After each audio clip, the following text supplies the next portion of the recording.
Now, the table is always hot with current events and social issues, but sometimes the heat can get a little intense.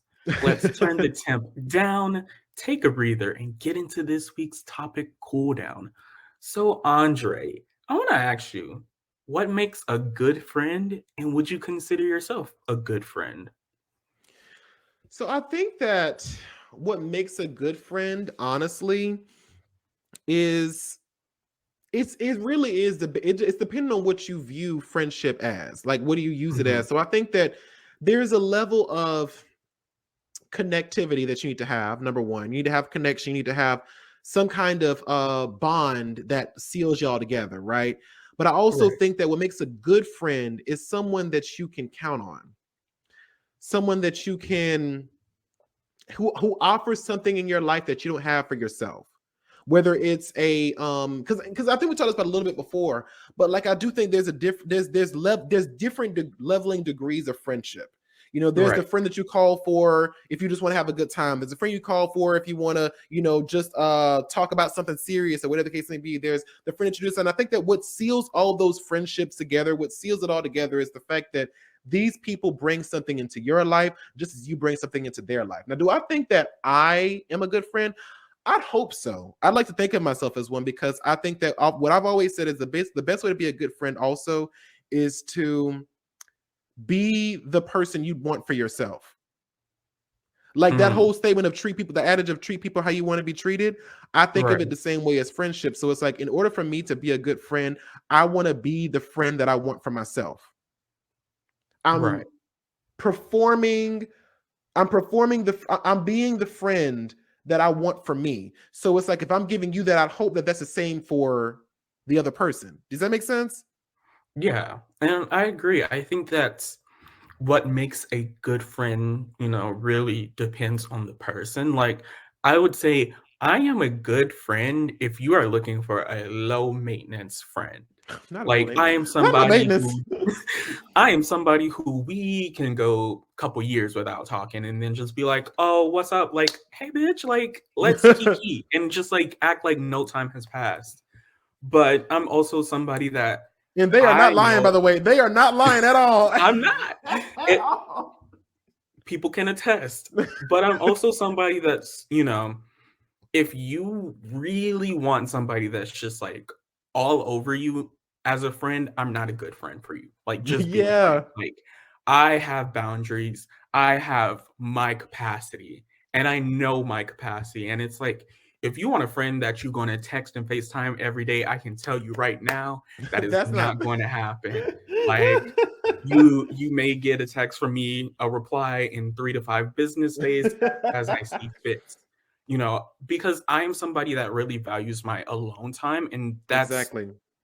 that's just like a part of my package as a friend. Like, there are times when I'm just like, hmm, do I want to be social? No. So I'm just like No. not gonna answer. And like, that's a boundary somebody should be able to make. But I think in the in like that same vein, like, I am never gonna turn down a friend in need. Like, Yeah. if you really need me, I will be there for you.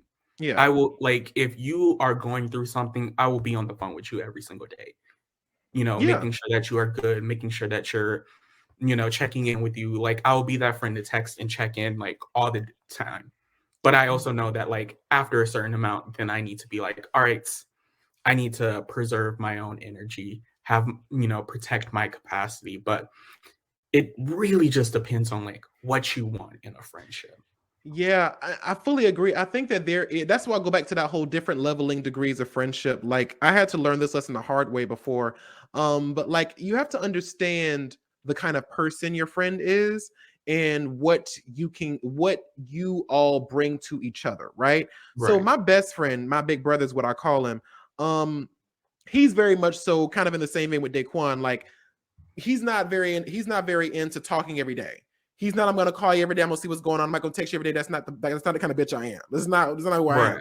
And at first I was like, bitch, what you mean? You're my best friend. Like, why the fuck you want to talk to me all the time? What the case of be? He's like, bitch, you ain't dead. And that's kind of what it, but like you know, he's one of those people who like he comes to visit, you know, once every couple of months or so to pop down here, spend time with me, and he'll call me sometimes or I'll call him sometimes. And I had to realize, like, you know, for him, because he was raised in the Asian culture, so it's not really a big thing to be really. I was raised in Black culture, so we're very much so very close knit, very much so call or at least once a week or you know whatever. So I kind of had to adjust to the kind of friend he was trying to be for me. And I had to realize that, like, whenever, like you said too, whenever I really needed him, he showed up.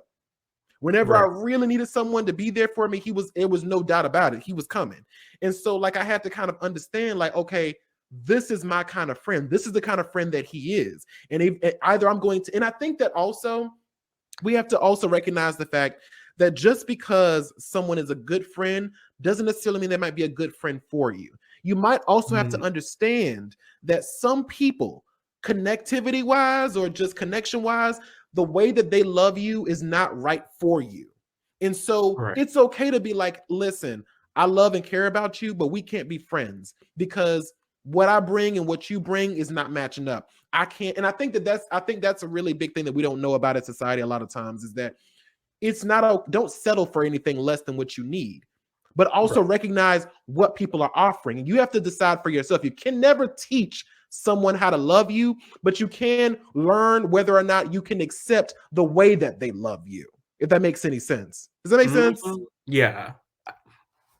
That right there, I think that is so important because, you know, I think that as a society, we have like this standard general friend thing. And it's like, we can't standardize friendship because everybody's different. Everybody has different needs and what have you. And also everybody has different socialization growing up. And I think that's also like plays a part of it because I know like me growing up, I was somebody that like, yeah, when I was like very young, I was like very talkative and like hung out with people all the time. Yeah. But as I got a little bit older, I spent a lot more and more time with myself and like just like my own creative world. And find that like that is why I'm so comfortable with like my alone time. And so you also have to figure out everybody is not socialized in the same way. Like somebody could grow up like, in the house by themselves, spending all the time by themselves, and that could create something where like they just want to talk to other people all the time. It can also create it where, you know, they figure out how their alone time can be like their sanctuary. So just like understanding where different people come from, where, you know, different cultures, different socialization patterns for people, and, you know, compromising or not like compromising in the sense that like, all right, I'm gonna force myself to be your friend by like changing who I am. But like, when you have that genuine connection, being able to be like, you know what, this is not necessarily what I would do in this situation, but I want to be there for this person at this moment because they need that, and be there. And I think also it's about trying to find other friends that supplement the areas that you may be lacking in. That's why you're supposed to have a very diverse and very a plentiful friend group, as in like, you know, quality versus quantity. Let me make that clear too. But also like, you know, I have different friends for different situations. I have a friend who I can text every day because I need that kind of connection. I have that friend I can be like, bitch, let me talk to you. Bitch, let me call you. Like, bitch, let me do whatever. I can have that friend. I also have the friend that I know that no matter what, if I call them, they will show up. I also have a friend that I talk to once a week on the you know what I'm saying? But I have a very diverse friend group because each of my friends brings something different to my life and brings something different to my fulfillment of my soul. You know what I'm saying? My brother brings this aspect. My other friend brings this. You bring this. You bring, you know, stuff like that. So finding a way to kind of balance out your friend group is also a good way to do that as well. Making sure that you have different friends that fit for different situations. But again, like I said, there is a level of compromise that has to be made in the sense of, is the way that you give me connection enough for me? Is the way that you give me and you show your love or your care for me, is that enough for me to continue being your friend? Or is it going to be lacking something in return? It's like, okay, no, it is or not. So once you find out that, like, yes, while I don't, it's like, let me see if I can phrase this right. Understanding that the way someone loves you, whether or not it fits into your life. Let me say that. So it's like, Daquon and me don't talk every day, right? But I understand that they bring a light in my life that I don't want away. And so I understand how to socialize with that friend. and I still want that friend in my life for X, Y, and Z reasons. Does that make sense? Yeah, and it's also just like understanding that like there's also, how to put this, like growth in a friendship, so that Yes, yes, you yeah. don't want to change somebody, but you can also understand that maybe that friendship could change over time. Because I know for me that like when I first meet somebody, like I come off as pretty cold. Like I don't really talk to you. I'm just like, I'm Yeah. really just like trying to like judge the situation, being like, all right, is this person worth my time? This Because that's person was really the first sign in me. But like as you get closer and closer to me, I open up more and more, and you see different exactly. sides of me. And when you get to that point to where you can text me and I respond that same day, or we can have a back and forth conversation over text for a long time, and that's how like we've evolved in a friendship to the next level. So understanding that, you know, is the way somebody loves, shows their love towards me something that I want in my life, but also, keeping open that idea that like this is how they show love now. It could be different in the future, but like not getting your hopes up and trying to change them to be Yeah. different in the future. And like I said, and y'all, I actually got Daquon to text me back a couple times. Bitch, we working, we getting there. But anyway, so many children grow up never knowing the full scope of what their culture has contributed to society and history. So it's time for a change. Let's take a pause, rewind, and remind the world just how we did that. Now, Lewis Howard Latimer was a African-American inventor, electrical pioneer, and son of fugitive slaves. With no access to formal education, Latimer taught himself mechanical drawing while in the Union Navy and eventually became a chief draftsman, patent expert, and inventor. Latimer worked with three of the greatest scientific inventors in history: Alexander Graham Bell, Hiram S. Maxim, and Thomas Alva Edison.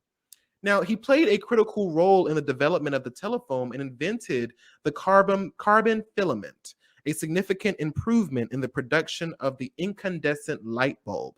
Outside his professional career, Latimer developed a passion for visual art, creative writing, and music. Some products of his artistic endeavors can be viewed at the Lewis Latimer House Museum. His house is owned by the New York City Department of Parks and Recreation, operated by the Lewis H. Latimer Fund Incorporated, and is a member of the Historic House Trust. Mm. Not teaching yourself, baby, self-taught, baby, self-taught. Right, self-taught. I'm telling you, Black inventors, they really do the damn thing. So, have you ever heard of Allensworth, California? Probably not.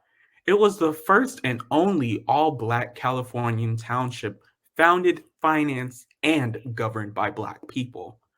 The name comes from Lieutenant Colonel Allen Allensworth, who first settled in the area with the dream of creating a completely self-sufficient city for African Americans to be free of racism and be able to create intellectual and industrial liberty.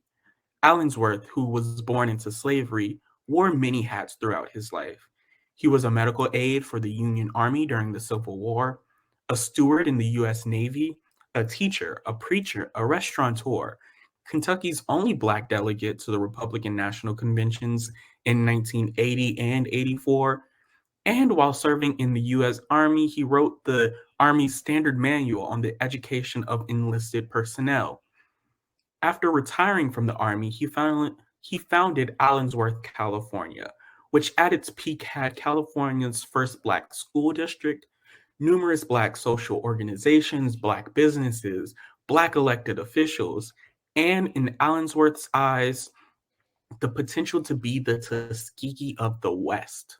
Wow. I mean, who, especially in 1880 and 1880 through 1884, like that is Right. You better like her Black people. Unfortunately, it's not around now. The town is Oh. now a historic park, I believe. Many of Mhm. the families left because there was arsenic in the water. I Oh. believe that, some of the families are still, in the general area today, but Allensworth, California, not the same black town that it used to be, but it was on and popping. Like names, the names were built off of black people, black leaders, abolitionists. Like it was an on and popping city. Baby, black people, we be fucking it up. We be fucking it up. Like, baby, don't be sleeping on the black people, baby. We get our culture is mighty delicious. We get why white people want it so badly. We get it. We get it now. We understand. Right. Because if you want us, you probably want to be us. Anyway. Now, as always, thank you all so much for watching, and keep the conversation going down in the comment box below. Don't forget to give this video a thumbs up. And if you are listening to us on our podcast, please rate and review on whatever platform you're using. You can also follow our podcast on Instagram at the Melanin Margin for updates of new content. And if you'd like to follow each of us, our handles are at Daquon MUE and at Andre Talks a Lot. Now, we will see you all next week on the Melanin Margin, where our goal is always to bring the marginalized to the spotlight in any way we can. Goodbye now.